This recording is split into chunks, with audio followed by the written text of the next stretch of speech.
இந்த உலகத்துல எல்லா மனிதனும் அமைதியுடனும் பாதுகாப்பாகவும் மன நிறைவோட வாழ வேண்டும் என்று நம்ம எல்லாருமே யோசிக்கிறோம். அனைவருக்கும் அன்பான வணக்கங்கள். ஆன்மீகம் என்ற இந்த துறை பல ஆழமான கருத்துக்களை கொண்ட ஒரு துறையாகும். மானுட சமுதாயத்திற்கு தேவையான பல விஷயங்களையும் மானுட சமுதாயத்தை சமைத்து பக்குவப்படுத்தி வாழ்வதற்கு ஏற்றாற் போல ஒரு பக்குவத்தை கொடுக்கக்கூடிய ஒரு கலை. அற்புதமான ஒரு ஆன்மீகத்தை நாம் மத ரீதியாகவோ அரசியல் ரீதியாகவோ பார்க்க வேண்டிய அவசியம் இல்லை. மதங்கள் எல்லாமே மானுட சமுதாயத்தை பக்குவப்படுத்துவதற்காகவும் நெறிப்படுத்துவதற்காகவும் ஒரு கூட்டமைப்பா எல்லாத்தையும் ஆர்கனைஸ் பண்ணி ஒரு பாதுகாப்பை வழங்கி ஒரு நல்ல நிலையில கொண்டு போறதுக்காகவும் தான் எல்லா மதங்களும் இருக்கின்றன.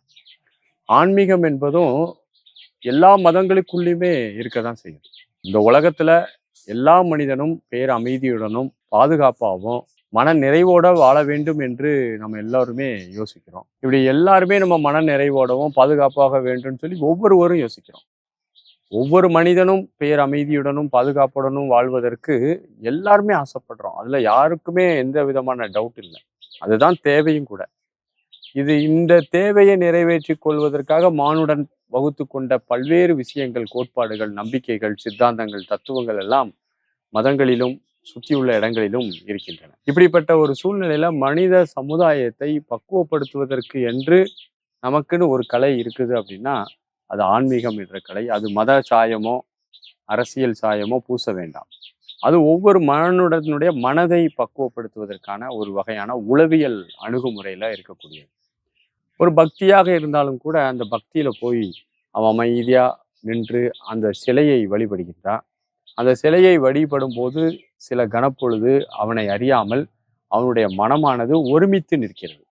லைஃப்ல எல்லா நேரங்களிலும் மனம் ஒருமித்து நிற்கிறது இல்லை, ஒரு ஓய்வா எடுத்துக்கொள்வதில்லை.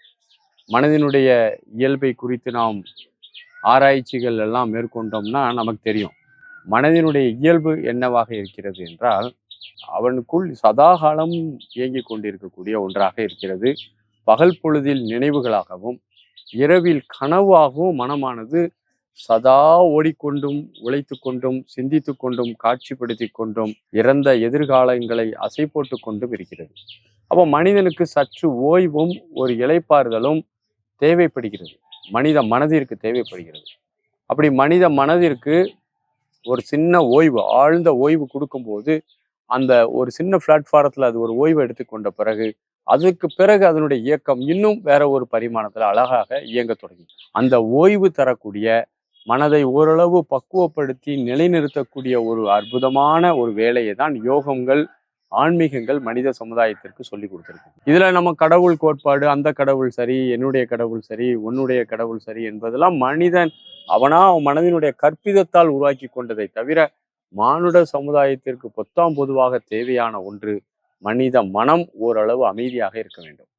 இந்த மனித மனம் அமைதியாக இருப்பதற்காக மானுடன் எடுத்துக்கொண்ட பல்வேறு முயற்சிகள் தான் நாம் பார்க்கக்கூடியது யோகங்கள், ஆன்மீகம் போன்ற துறைகள். ஒவ்வொரு மனிதனுக்கும் இது பொருத்தமான ஒன்றாக இருக்கிறது. அப்போ அப்படி பார்க்கும்போது ஆன்மீகத்துறையில நம்ம அதை குறித்த பல்வேறு ஐயங்கள் நமக்கு எழலாம். ஆன்மீகத்தை குறித்த பல்வேறு விதமான குழப்பங்கள் நமக்கு வரலாம். எல்லாத்தையும் விட்டுட்டு மனிதனை ஓரளவு நெறிப்படுத்துகின்றனவா, மனித மனதை சமைத்து பக்குவப்படுத்துவதற்கான வாய்ப்பை அது கொடுக்கிறதா?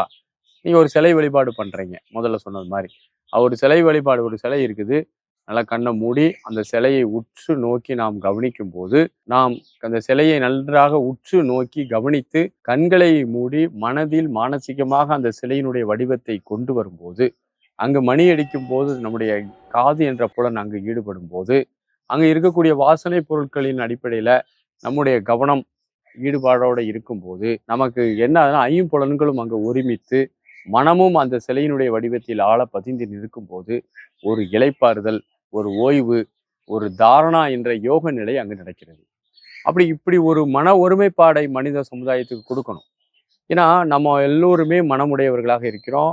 ஒவ்வொருவரும் அவரவர் சூழ்நிலை, மரபு, பழக்க வழக்கங்கள் போன்ற பல காரணங்களால் தன்னுடைய மனதுல, தன்னுடைய இயக்கத்துல அவங்களுக்கு பல்வேறு விதமான அப் அண்ட் டவுன்ஸ், குழப்பங்கள், வருத்தங்கள், கவலைகள் ஒவ்வொருவரும் அவர்களுடைய மனதை கையாளுற விதமெல்லாம் வேறுபட்டதாக இருக்கிறது. ஆனால் மானுடனுக்கு மனம் இருக்கிறது. இந்த மனதினுடைய இயல்பு அது இயங்கிக் கொண்டிருக்கிறது. அதை இயக்கத்தை சற்று ஒருமுகப்படுத்துவதும் சற்று நேரம் அதை அமைதிப்படுத்துவதும், சில நேரங்களில் இந்த மனதினுடைய இயக்கத்திலிருந்து நாம் விடுபட்டு வேறு அமைதியான நிலைக்குள், இந்த பிரபஞ்சத்தினுடைய இருப்பு நிலைக்குள் சென்று கொஞ்சம் பழக்கப்படுத்திக் கொள்வதுமான இந்த சூழ்நிலைகளை ஒவ்வொருவரும் பழக வேண்டும்.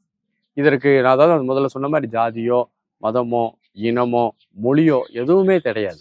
இதற்கெல்லாம் அப்பாற்பட்டு இந்த உலக சமுதாயத்தில் இருக்கக்கூடிய அனைத்து மக்களும் இந்த ஒரு எளிய அணுகுமுறை தன்னுடைய வாழ்வில் ஒரு அங்கமா, நம்ம ஒரு உடற்பயிற்சி செய்கிறோம், உடலுக்கு நல்லா இருக்கணும், இதெல்லாம் சாப்பிடணும், சாப்பிடக்கூடாதுன்னு ஒரு டயட்டை முடிவு பண்ணுறோம், வாக்கிங் போகிறோம், இந்த மாதிரியாக மைண்டை நம்ம நல்லா வச்சுருக்கோன்னு சொல்லி மனம் மகிழ் மன்றங்கள் எல்லாம் நம்ம ஈடுபாட்டோடு இருக்கிறோம்.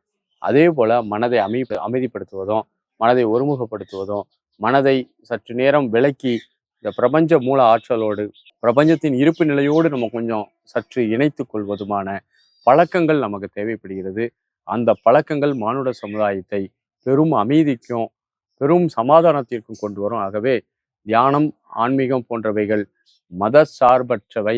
அது மானுடனுடைய மனதிற்கும் அந்த மனதை சமைத்து பக்குவப்படுத்துவதற்குமான கலை என்பதை அனைவரும் புரிந்து கொள்ள வேண்டும்.